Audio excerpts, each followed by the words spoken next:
Então, Junho Violeta é um mês de conscientização do quê? É um mês de conscientização para as pessoas não coçarem os olhos. Isso foi uma campanha do Conselho Brasileiro de Oftalmologia, foi idealizado por um oftalmologista do Rio de Janeiro, o Dr. Renato Ambrosio. E realmente para a fisiopatogenia da doença é muito, muito importante que as pessoas não cocem os olhos, ou seja, se a doença vai se desenvolver na presença do coçar os olhos.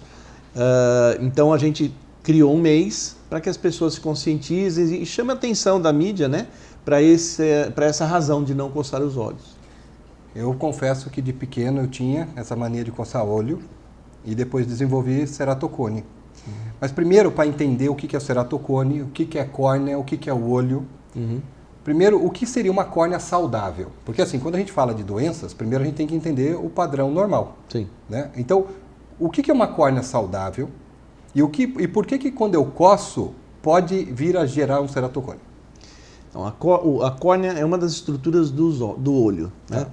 O olho ele tem um tamanho de mais ou menos 2,5 centímetros, 2 centímetros, 2,5 centímetros no total do comprimento dele, nesse tamanho aqui, 2,5 centímetros. A córnea é a principal lente do olho.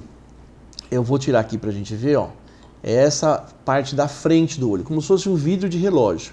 Ela tem que ser esférica, ela tem que ser com uma mesma curvatura em toda a superfície. Certo. Quando ela deixa de ter essa mesma curvatura e começa a ficar deformada por alguma razão, e aí o nome ceratocone vem do formato cônico, ou seja, ela era uma esfera e ela começa a formar um cone, né? E quando ela começa a ter essa deformidade, começa a gerar um astigmatismo irregular. O que é o astigmatismo?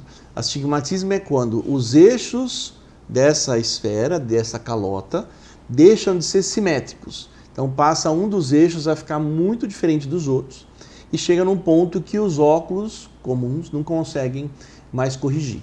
Então, para você ter ideia da importância da córnea, ela tem em média 42, 44 graus, né? Se a gente fosse transformar em grau de óculos, seria mais ou menos isso.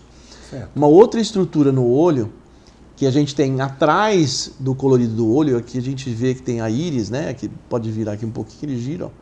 Tem a íris aqui, atrás do colorido do olho. Então a gente tem o cristalino. O cristalino o pessoal já conhece bem, que é o que dá a catarata, né? As pessoas aí de idade têm catarata, a catarata senil que a gente fala, e a gente opera o cristalino, tira o cristalino e põe uma lente intraocular no lugar.